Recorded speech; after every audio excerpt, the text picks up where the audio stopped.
E vamos ao quadro que a Bíblia diz.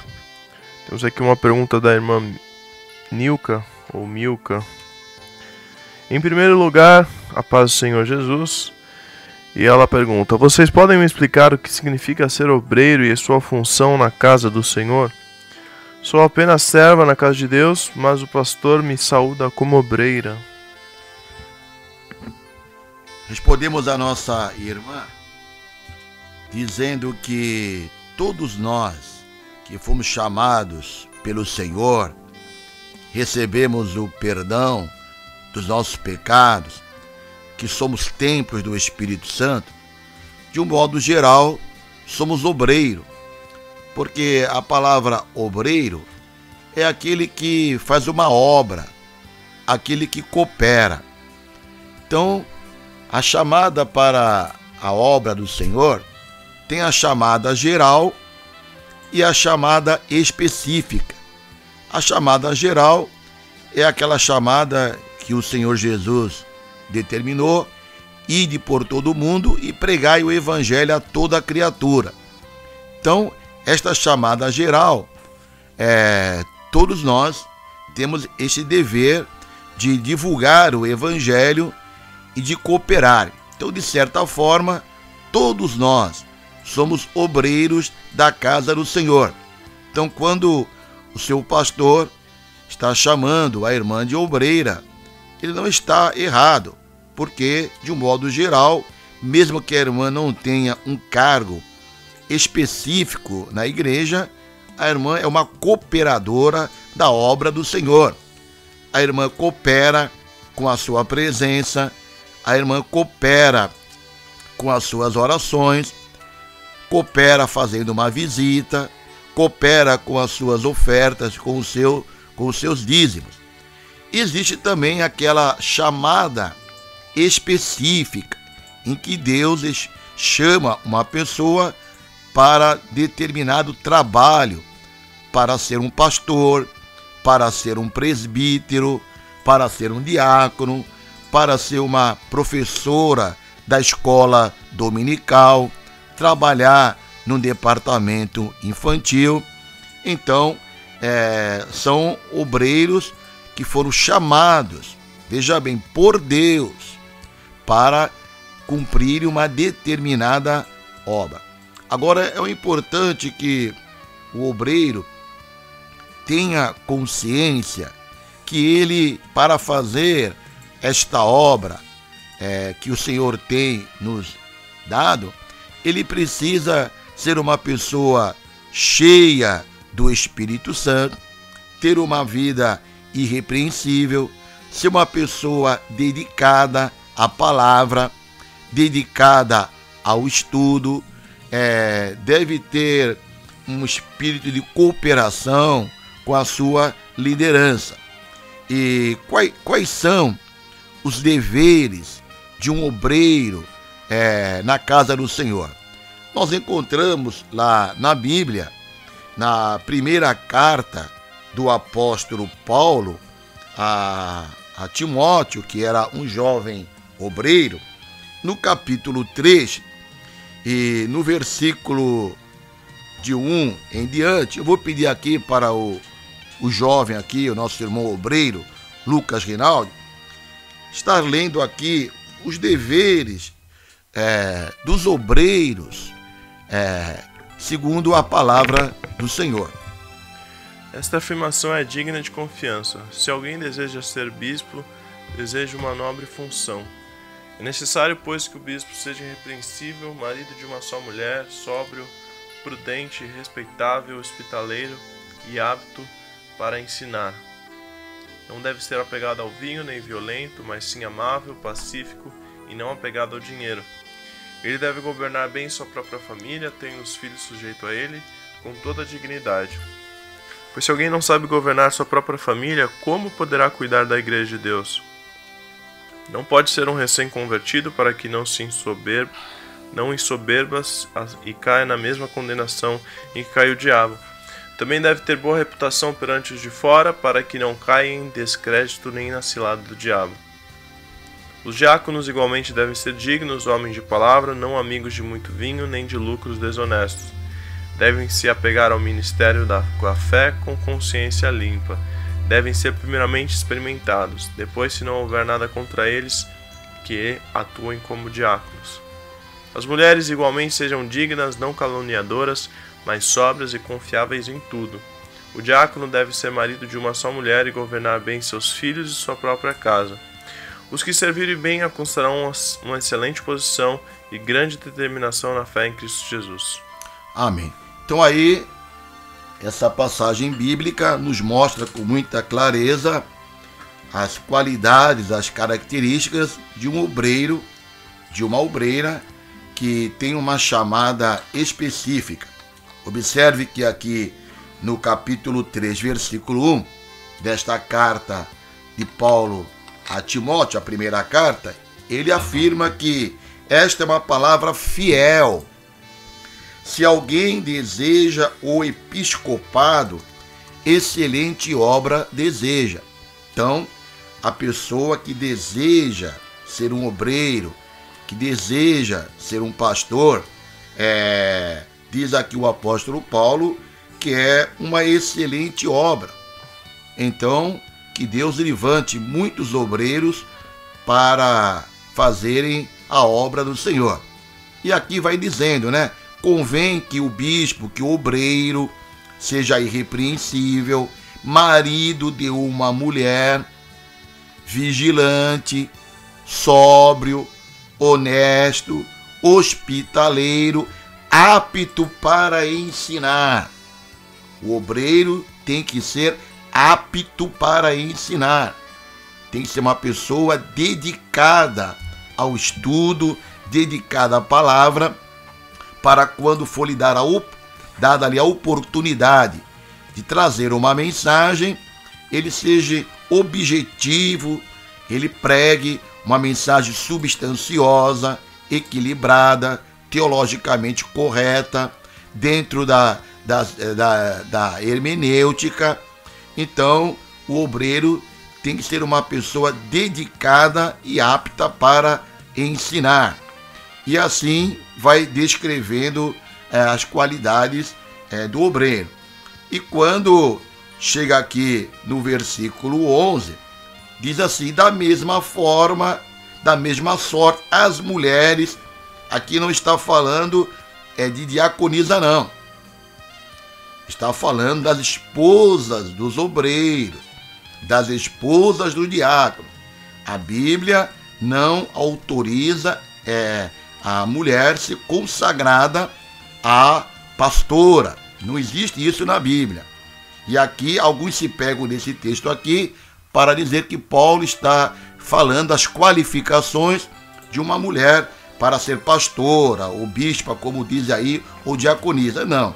Aqui está dizendo que a esposa do diácono, observe que no versículo 8, está falando da mesma sorte, os diáconos sejam honestos, não de língua dobre, não dados ao vinho, e vai descrevendo, e chega no versículo 11 e fala da mesma sorte, as mulheres, esposas do diácono, dos pastores, também têm um compromisso com a igreja, sejam honestas, não maldizentes, sóbrias e fiéis em tudo. Então, desta maneira, todos nós podemos, então, servir e sermos úteis na obra do Senhor. Ainda a respeito desse assunto, um pouco mais abrangente agora, uma afirmativa que é muito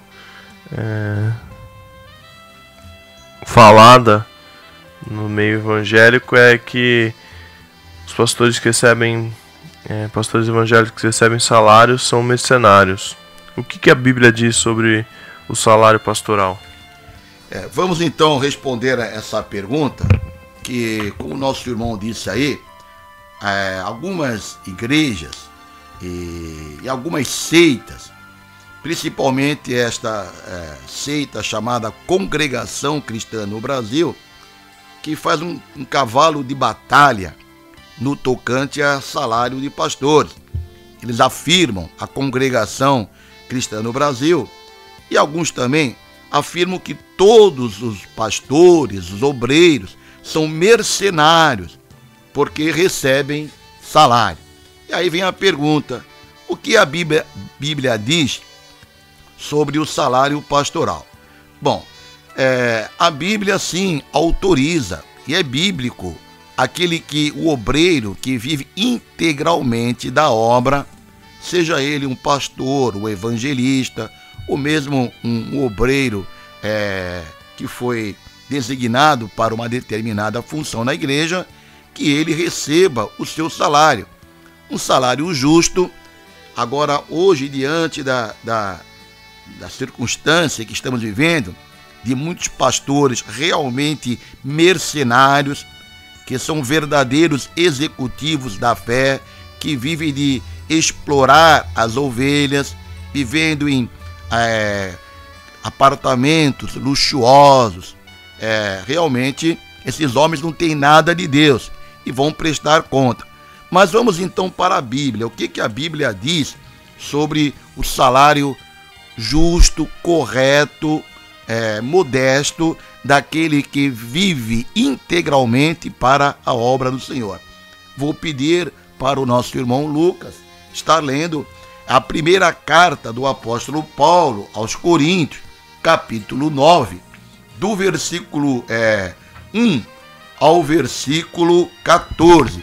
Preste bem atenção, você que é contra o salário pastoral. Não sou livre, não sou apóstolo, não vi Jesus nosso Senhor, não são vocês resultado do meu trabalho no Senhor? Ainda que eu não seja apóstolo para outros, certamente sou para vocês, pois vocês são o selo do meu apostolado no Senhor. Esta é a minha defesa diante daqueles que me julgam. Não temos nós o direito de comer e beber? Não temos nós o direito de levar conosco uma esposa crente, como fazem os outros apóstolos, o irmão do Senhor e Pedro? Ou será que apenas eu e Barnabé não temos o direito de deixar de trabalhar para termos sustento? Quem serve como um soldado às suas próprias custas? Quem planta uma vinha e não come do seu fruto? Quem apacenta um rebanho e não bebe do seu leite? Não digo isso do ponto de vista meramente humano, a lei não diz a mesma coisa? Pois está escrito na lei de Moisés: não amordace o boi enquanto ele estiver debulhando o cereal. Por acaso é com bois que Deus está preocupado? Não é certamente por nossa causa que ele o diz? Sim, isso foi escrito em nosso favor, porque o lavrador quando ara e o debulhador quando debulha devem fazê-lo na esperança de participar da colheita. Se entre vocês semeamos coisas espirituais, seria demais colhermos de vocês coisas materiais? Se outros têm o direito de ser sustentados por vocês, não temos nós ainda mais? Mas nós nunca usamos desse direito, pelo contrário, suportando tudo para não colocar obstáculo algum ao Evangelho de Cristo. Vocês não sabem que aqueles que trabalham no templo alimentam-se das coisas do templo, e os que servem diante do altar participam do que é oferecido no altar?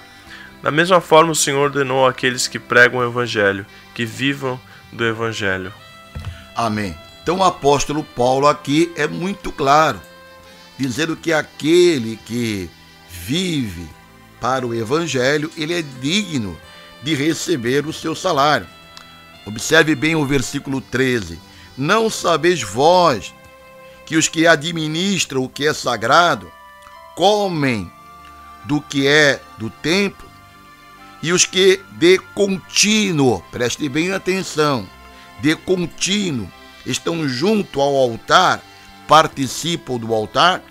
Assim ordenou também o Senhor aos que anunciam o Evangelho, que vivam do Evangelho. Então aqui é muito claro no versículo 14. Assim ordenou quem? O Senhor aos que anunciam o Evangelho, que vivam do Evangelho. Uma ordem do Senhor. Aí vem aqui o pessoal da Congregação Cristã do Brasil dizer que não, de maneira genérica, generalizada, dizem o quê? Todos os pastores são mercenários, todos os pastores são ladrões, porque recebem salário. A Bíblia é contra receber o obreiro o seu salário, mas aqui diz ao contrário, ordenou o Senhor. Mas também aqui no versículo 12 está dizendo que Paulo não quer colocar impedimento algum ao evangelho. Quando a igreja não tinha condições de sustentá-lo, ele não punha peso sobre a igreja. Ele também trabalhava. Então tem pessoas que são aposentadas, que trabalharam a vida toda, como no meu caso, por exemplo, trabalhei 30 anos, sou aposentado, tenho o meu salário de aposentado e trabalho na obra do Senhor. Tem outros que são profissionais liberais e conseguem conciliar a atividade de pastor com a sua profissão, ou qualquer outra profissão. Mas a igreja realmente precisa de obreiros que vivem de maneira específica, recebendo um salário para fazer uma obra. E ainda nós lemos lá em 1 Timóteo, capítulo 5, versículo 17 e 18, que eu vou ler aqui: os presbíteros que governam bem sejam estimados por dignos de duplicada honra, principalmente os que trabalham na palavra e na doutrina. Porque diz a Escritura: não ligarás a boca ao boi que debulha, e digno é o obreiro do seu salário. Preste bem atenção no versículo 17. Paulo está dizendo que os presbíteros, os pastores, que trabalham na palavra e na doutrina. Então aquele que prega o evangelho, que ministra a palavra, ele está trabalhando. A Bíblia diz aqui, os que trabalham. Então o pastor, quando está pregando, quando ele está fazendo a obra, ele está trabalhando. E ele é digno de receber o seu salário. Assim também como os seus cooperadores que estão empenhados na sua obra. Noutra oportunidade, vamos dar continuidade, mostrando que algo próprio, que Jesus recebia salário para as suas viagens ao lado de seus discípulos.